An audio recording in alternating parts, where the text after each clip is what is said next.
Blackburn Rovers will welcome Stoke City this weekend again as we look to remain unbeaten in the league into 2021. Can we do it? We'll take a little look next.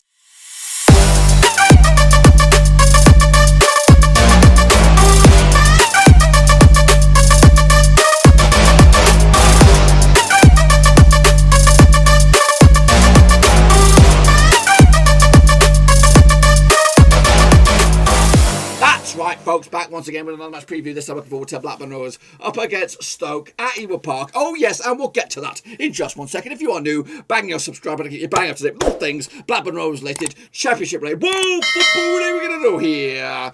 No one, Ruski. Yes, it's felt like a lifetime since we were last here with a Rovers match. Of course, I didn't cover the disaster that was Doncaster. I tried to watch that at the comfort of my home on my own. I guess what, we lost it anyway. But it doesn't matter. We are unbeaten in the league into 21, and we'll talk about that in a minute. I want a big shout out, of course, to the patrons, of course, the VIP gang working effortlessly behind the scenes to keep this channel on track. There's a lot going on behind the scenes right now, not necessarily for the channel, but just chaos at the moment. But we're trying to ride through that, and the support that the patrons offer is immense. So I do appreciate that, guys. Really, really do. But anyway, let's enough jibber jabber and get into the deep end because the match is only a couple of days away. We're late. We are bloody late with, of course, the match preview. So let's get into it then. Of course, it all builds up right here, right now, taking place this Saturday. What day will that be? That will be on the 16th of January, of course, and it'll be at Ewood Park. Of course, normal kickoff time, of course, as you would imagine, out in the UK, 3 o'clock, 10 o'clock for me. And of course, Michael O'Neill is the man pulling the strings for Stoke these days. Of course, they finished last season in 15th, and right now, they're doing okay for themselves, a little bit much further up the table. We'll take a look at that table in just a second. Match will take place right here, of course, in the Garden of Eden. That is Ewood Bloody Park. Still no fans, but guess what? I think that's going to be for the at least for the next couple of months anyway. I don't know if we'll ever get fans back this season, but who cares? We're there, we're back, and hopefully we can get back to winning ways at Ewood Park, of course, and get the 3 points as well. Further, let's take a look at, of course, the keys to the door here, the figures that matter the most, and these, of course, they've both played 23 times in the past, both home and away. Rovers still banging in about 2 goals a game. Stoke just about the 1, 15 shots on average as well for Rovers, 9 for Stoke. We also pick around about 2 yellow cards apiece. Of course, averaging 0 red cards, which is a good stat, of course. 5 corners for Rovers, 4 for Stoke, but guess what? We're shit at those. I'm picking up around about 12 fouls compared to their 13. I found out about offside as well, around about the same time as well, two times a match, of course. The aerial success rate just goes in favour of Stoke with 55% success rate compared to 53% for Rovers. As for possession-wise, Rovers are dominating in that figure, 56% compared to 47% for Stoke.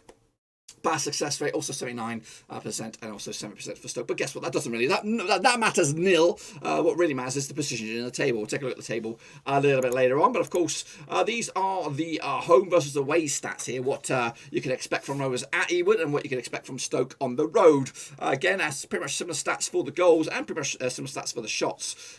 Corners are pretty much the same as well.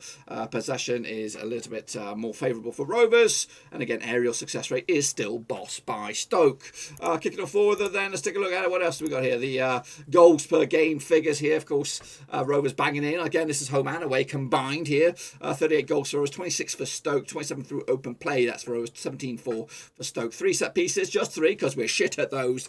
7 for Stoke, which I believe they're good at those. 5 counter-attacks, 3 penalties, and no own goals so far for Rovers. As of the flip, of course, 2 own goals for Stoke. No penalties, no counter-attacks, but of course, there's plenty of time on that. And as you see down there, the shots per game ratio are down there, a conversion rate as well. That's, of course, goals scored. Now, how about the goals conceded? We'll take a look at them again. Again, combined, Rovers it may score more, but they also leak more, bang it or conceding 27, just a whopping 20. You know, and to be able to believe it or not, our goalkeeping department is much stronger than it has been in a long time. You look at Kaminski, of course, number 1. You look at Pears, of course, a capable number 2. I know he's not had a greatest start to his Rovers team. We've got this young Greek wonder kid who is hopefully going to be the next best thing in the 2023s. And then we've got this another guy, Joe Hilton. I think he's just gone out on loan to Fleetwood, another youngster we picked up from Leeds, I think, or Everton or something like that. So we've got a really good, strong goalkeeper department, but of course we're leaking in goals. But is that Kaminski's fault? Heck no. It's of course the makeshift back four, which I've always said is an area that we have lacked. And I believe, I know it's easy to say that when we're scoring a shit ton load of goals, but you've got to build from the back. You've got to have a strong back four a back four that you believe in, not square pegs in round holes, not sticking your Elliot Bennetts at left back or right back. No offence to Elliot Bennett, or sticking Amari Bell at right back when he's a left back. You play your best. You got to get the positions filled by the right men. Anyway, enough jibber jabber. Okay, of course, 27 goals conceded by Rovers this season, 19 through open play. Stoke through open play, 4 set pieces, as you can see, 1 counter attack, 2 penalties conceded by Rovers, just the 1 for Stoke, and 1 big fat OG. So kicking on further, and then down here you can see the amount of shots received on average: 12 for Rovers, 10 for Stoke. What else do we have? Of course, action zones. Here they come at you in full glory here. Of course, Rovers opting to go down the flanks, of course, as do Stoke. 38% of all of our attacking avenues coming on the right-hand side. We are the orange, they are the blue. 37% down the left for us, and 25% down the middle. Pretty much similar figures for Stoke, but they go 38% down the left, 37% down the right. As for possession, where the ball is held for Rovers, 41% was in the middle third, 29% further forward, and 29% at the back. And again, it's very similar to Stoke, where they're 43% in the middle third, 28 going backwards, and 29% going forwards. As for shots for Rovers, 59% of all of our shots in the 18-yard box, 37 long-range bad balls, and just 4 in that six-yard area. And I guess I'm telling you now, that figure is going to rise, because of course the Bradley Dacarino is back. That's where he gets a lot of his goals, in that scrappy dappy do area. And of course we've missed that clinical thing. Of course Adam Armstrong scores goals, but he does prefer to score them from range. Up close and personal is not his forte, but that's where Dak comes in. And hopefully you might see, and again I don't know, I don't think you'll see Dak starting today, but we'll talk about it in a minute. Anyway, of course Stoke scoring from or having shots anyway, from 61% within the 18-yard box, 29% long range babbles, and 10% in that scrappy dappy do area. That's the sort of figures we want to see for Rovers moving forward. As for shots whereabouts they take place, 62% down your throat, 20% down the left, and 17% down your right. As for Stokes, 21% down, so 71% down the middle, 15% down the right, and 14% down the left skis. Kicking off, let's take a look at the stats and figures that matter. Of course, Adam Armstrong got himself 17 goals so far, of course, leading the charge at the moment at the top of the table. Take a look at the goal scoring charts at the end. Gallagher's got 4, Elliott's got 4, and Johnson's got himself 3 as of yellows. Johnson got 6, Lennon also, Douglas got 4, and Rothwell has 4. The only red card to note is, of course, Darrell Lennon with a red card. As for goals for Stoke, no Tyrese Campbell. I believe he's out for the season, which is a shame for them, but it didn't matter most for when these two sides met at the Bet365. As of course Nick Powell got the 1-0 goal there. He's got 5, 4 for Fletcher and 2 for McLean, who is of course a bit of a savvy little player himself. He's got 8 yellows though. McLean 4 for Chester, 4 for Bath, and 4 for Smudges, and of course just 1 red card as well. Nathan Collins, the youngster who was once linked with Manchester United. So this is my start 11. I've gone with Rovers for this one. It's pretty much as you would expect. We are on the cusps of signing a defender from Everton, Branthwaite, I think his name is, centre back, who would slot in nicely to this. But I think, what is it today? Thursday. I don't know if it'll be done in time, and he might get a spot on the bench. But to be honest with you, I don't think he would come in and adopt to this system, because the guys have been off since Saturday, and they may have been working on this game pre this. So I doubt that they will stuck a young unknown sort of dude in the back four there to pin our hopes on. But you never know. Mowbray does his things his own way. Anyway, I've got Kaminsky between the sticks, Douglas at left back, Dylan Lenihan alongside Johnson and centre back, a centre midfielder, square peg and round hole right there. Nyambi at right back. That's my call. Buckley's been playing there recently. I don't know what the deal is with Nyambi, if he's back or not. One breath of fresh air though. In midfield is Rothwell, Tribal, and of course Travis, of course Kingpin extraordinaire. He goes. I think sometimes it goes underrated, but he is pivotal in us moving forward. He does a lot of work, a lot of tenacity, a lot of energy. He's a right little scrappy-dappy-doo sort of player, but he's a scrappy-dappy-doo kind of player, but not goal-scoring proficiency. He's more of a scrappy-dappy-doo, getting the ball back, tackling guys, making it a nightmare for the opposition. So glad to have him back. Tribal's more the same, but he's not of a. I think Travis ousts him in a lot of departments. Brereton, of course, also back. I haven't seen the best of him just yet, but of course I expect him to be on the left, Armstrong down the middle, and Elliott down the right. That's what I'm expecting, but you never know. As for our position, of course, they like to play with 3 or 5 at the back, depending on how they approach. But they've got young Bursic between the sticks. They've been good with him. Chester, Suter, and Collins make up your back 3. And you could expect a couple of new faces that we didn't see last round. McLean and Smudger on the left and the right hand side, with Joe Allen, of course, very, very competent, decent international as well in the midfield there, alongside Joe Obi Mikel. Again, we didn't see him last time either. Thompson was a nightmare for us last time around. Of course, Powell up top with Fletcher as goals in that as well. Kicking off further, take a look at the recent encounters between these two sides. Of course, last time around it was a 1-0 win for Stoke. Last time played each other at Ewood was a 0-0 draw. But overall, records, it favours Rovers. I don't know why. I just don't feel it. I don't feel it when it comes when we're up against Stoke. But we've won 3 of the past 6. They've won 2 and they've won 1. But realistically, they've actually probably had the more favourable record in the last 4, winning 2 of the past, actually just losing 1 of the past 4. That's both home and away. Of course, if you turn the clock back to the FA Cup match, was I here? I don't think I was here. When we took on Stoke, I think they were a Premier League side at that time. Joshua King, of course, with a hat-trick, Rudy Gestead as well. But anyway, I'd take a 1-0 win myself. I'd take a look at the last 6. This is it. This is what I feel like when we take on Stoke. It's the record here. Just 1 win at the past 6 at Ewood, and that 1 win was that FA Cup match against Stoke with Joshua King hat-trick. But as you can see, Stoke seem to be okay against us. Back-to-back games without conceding a goal at Ewood Park. Just 1 defeat the past 6 encounters, of course. So hopefully none of that.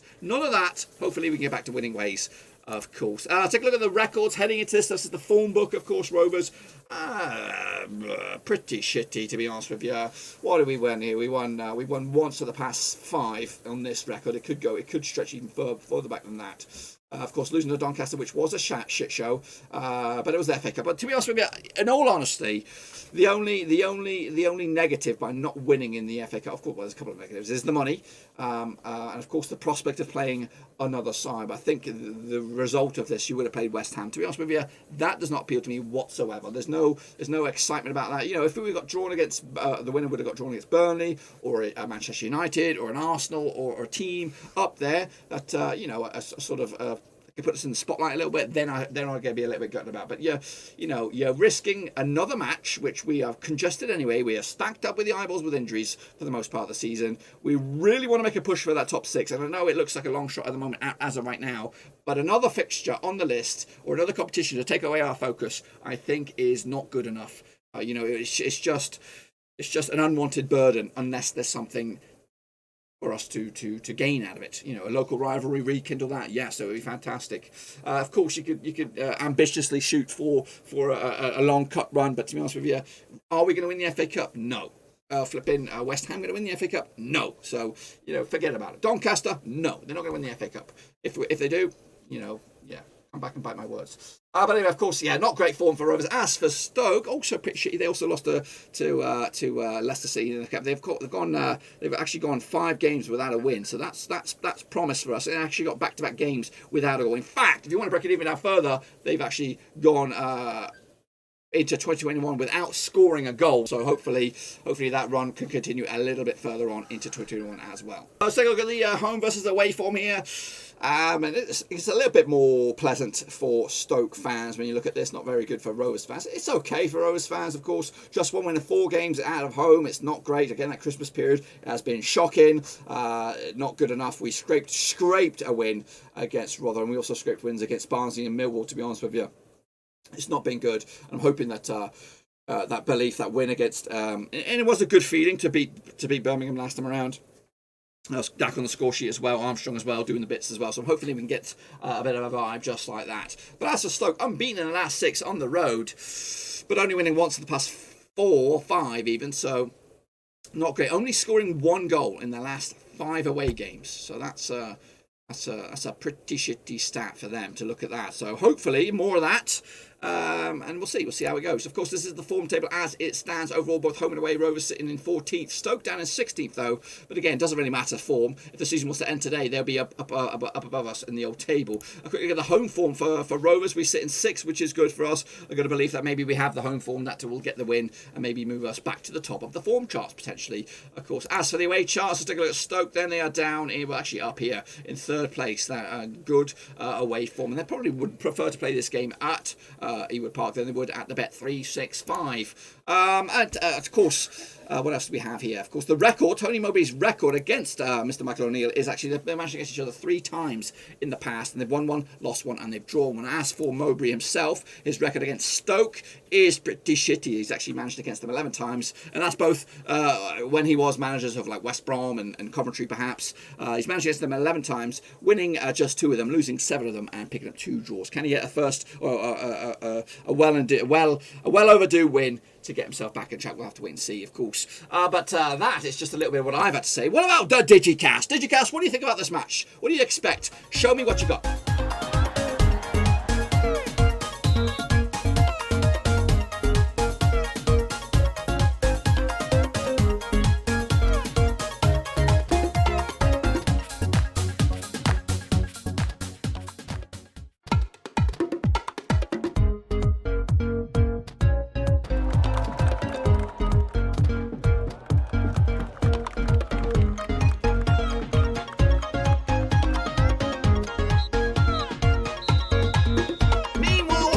Social media, well, over on the Blackburn Rovers supporters Facebook group, which is a private group, you have to be invited or whatever. But anyway, on there, there's Alexander Harben. Of course, he's a fan of the channel, I believe. I've seen his name dotted about. He's posted a comment there. Who's confident about the Stoke game on Saturday? Because he's not. Some of the comments said, like Robbie Desi Jill said, even a defeat will be a positive result for some people on the group. Of course, because a lot of people are Mowbray out at the moment. Chris Halley Hall says Stoke are much better, have much better form than us, sadly, so who knows. But kicking on further down, Alexander Harben responded, said Rovers will need to actually defend properly for once and rely on a bit of X factor if they are to get the result we really want. Kicking on further down, John Brooks said it's the championship, anything can happen. I'm hoping for a scrappy 1-0 win. Peter Summers said play them at their own game, 8 at the back, kick anything that moves with Brereton, Gallagher and Armstrong up top. Rob Meese said can't get any worse than Saturday's defeat against the donkey shite. That's Doncaster, just in case you don't know. I hope Rovers get at least a point. I'm hoping for more than that. Chris Allen says negativity before the game. That's a whole level of negativity. Meanwhile, further down, Colin Dingley. Funny name. But it's okay. We have to address the problem of conceding the goal first. Teams simply fill the box with defenders and we don't seem to be able to break through. An attack from the outset. Change the balance of recent game. Indeed, I think that's the mentality to move forward with, of course, Rovers. Kicking on forward, here's an illustrious list of players that have played for you, both Stoke and Rovers. Who's your favourite out there? Stephen Nzonzi is one of mine. Of course, actually been linked with the return to the Premier League with Everton and Arsenal looking at him once again. Of course, Paul Gallagher now at Preston. Who else do we have in there? Jay Boothroyd, you can keep him.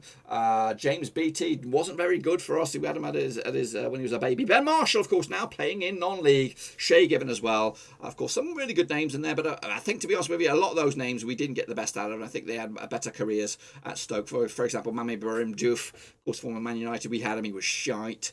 Who else did we have? Ben Marshall was good for us. I think he was pretty shite for them. Dominic Matteo, I'm not a big fan of him. I know I'm of that era, but I wasn't a big fan. Marlon Broom's youngster through the academy, and of course went on to better days. Anyway, kicking off further, let's take a look at the rest of this one. Rovers form heading out of this, all the games that we're looking forward to. Of course, another home match against Swansea, and a bit of a spoiler of I was going to tell you at the end of it. Of course, watch along for the Stoke game, watch along for the Swansea game. In fact, there'll be watch alongs all the way down this sort of going, of course, but it gets back to a little bit more consistency after this Swansea game. I think the Middlesbrough game has been bumped to the 24th, which is a Sunday.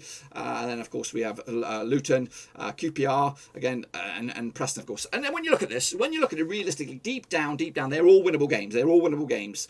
Of course, Swansea are a difficult side. They're above us and they are battling for automatics. It's a difficult game. And again, if we can come out of Stoke with a win, then I think we could also maybe springboard and get something out of that Swansea game. Middlesbrough away, difficult, of course. Warnock's boys in front of Sky Cameras. Who knows? Luton Town, we owe them one. In fact, we probably owe them more than one. QPR, a bit of shoddy, but of course they can grind out a win. And again, a bit of local rivalry up against Preston, who have been very, very active in the transfer window. Kicking off further, Stoke, they'll be taking on Rotherham at the end of this one. Then they'll take on Watford back at the Bet365. There's away days for them against Huddersfield. Then Stoke back at home against Reading. And then finally, in the 13th of February, up against, of course, currently leaders Norwich at Carrow Road. I'll take a look at the overall division as a whole. Take a look at it, shall we? Of course, the possession teams are still Norwich leading the charge. Rovers are on second. Again, we've got to make these numbers matter. We can't be leading the charts all season and then at the end of it finish 10th. That would be a very, very disappointing. And that'd be frustrating. You know, the form is not great. The situation in the table is not great. But realistically, we've got, if you look at it, you look at the stats on paper, we have got the numbers that matter. You know, I remembered Fulham, I remember Brentford, I remember West Brom last season dominating a lot of these charts, and they got promotion, besides Brentford, of course, last season. So, you know, let's make it happen. As for the most aggressive side, Sheffield Wednesday lead the charge there. Stoke are in second there, of course, 43 yellows to boot. Rotherham, Nottingham Forest and Derby. As for aerial duels, 1 Cardiff, Birmingham, Stoke lead the charge. Rovers are in fourth there, pressing up there as well. Shots per game, 16.3 for Norwich, 50.2 for Rovers. Bournemouth, Brentford and Borough make up the rest. Passing accuracy, Norwich, Reading and Brentford lead the charge. Huddersfield there and Rovers as well. So again, it's quite... it hurts when you look at the teams. Norwich up there, Reading, Brentford, Huddersfield on the climb. They'll get there. I think they're going to be a late push for that, at least top 8. You know, we're up there, and we need to get that form represented in the table. Speaking of the table, look at it in a minute. Of course, what else is going on this weekend? Of course, the early game on Saturday will be Middlesbrough up against Birmingham, Watford against Huddersfield, of course. Forest up against Millwall, of course. Still a relegation point. That one. Millwall are struggling. Coventry looking good at the moment. Sheffield Wednesday are also on the climb. Derby up against Rotherham again, 6 points down the foot of the table. Of course, the game of the weekend, though, is at Ewood Park. Rovers up against Stoke. Bristol City up against Preston. Preston are climbing and looking good. Cardiff need a result up against the leaders. Norwich, Bournemouth up against Luton, of course. Difficult side to play against. QPR against Wickham. That's another relegation one at the moment. Barnsley against Swansea. Barnsley on the climb. This is the table as it stands. Norwich leads the charge 4 points clear over Swansea, over 1 point clearance over Bournemouth, who have played, of course, the same amount of games. Brentford up to 4th, Reading 5th, and Watford 6th. 37 points is on the agenda. And a win for Stoke in 8th. They could go as high as 6th. A win for Rovers could get us up to 8th themselves, and maybe start to believe that we can get back in that discussion as well. Wickham, Rotherham, Derby, and Derby going down as of right now. Of course, that could all change very soon as well. Kicking it further, here is the top goal scorers charts as of the moment. It is, of course, Adam Armstrong leading charge with 16 goals, alongside Ivan Toney. They've gone a little bit quiet at the moment. Lucas João is gaining on them, 13 goals to his name as well. Pukki, Solanke, Woodrow, Moore, Ayew, Lowe, and Buenda make up your top 10. As for the most assists, Elise Elliott is up there with 6. Mbembo, Buenda, and Campbell as well. Of course, Campbell season has unfortunately come to an abrupt end, and that has also come to an abrupt end is my match preview. Of course, we will have a match watch along on the channel. Make sure you come by for that one. That'll be absolutely fantastic on Saturday. Of course, we'll have an instant reaction and of course a match review, and then we'll kick it off for next week too, up against Swansea as well. So extensive coverage, of course, with Blackburn Rovers right here at Blackburn Rovers Seas. If you are new, bang that thumbs up, bang that subscribe, and also check out the links down below: Twitter, Twitch, Facebook. And if you want to become the latest member of my family, of course, the Broverhood, check out the links for patreon.com/Rosies down the bottom there. But can we get a win? Of course, I have made my match predictions out there. I think I've gone bold with a win for Rovers, but again, it was expressed in those comments there on the Facebook page that an early goal is vital. And of course, if we were to go behind, I think if we go behind, especially early, when we're playing 90 minutes or 80 odd minutes against a brick wall that is Stoke, we will not get anything out. And that's what happened. It's what's been happening. It's what's been happening at Doncaster. It's what happened against flipping Stoke. Is what happened against Sheffield Wednesday. It was a pain in the butt. They know where we're good at, and that's an attack. And if they can stop that and breach our defence, guess what? It's going to be a long night or afternoon at Ewood. But anyway, that's it. Be sure to give the video some love and smash that thumbs up, smash subscribe, and I'll see you all very soon for some more Rovers content.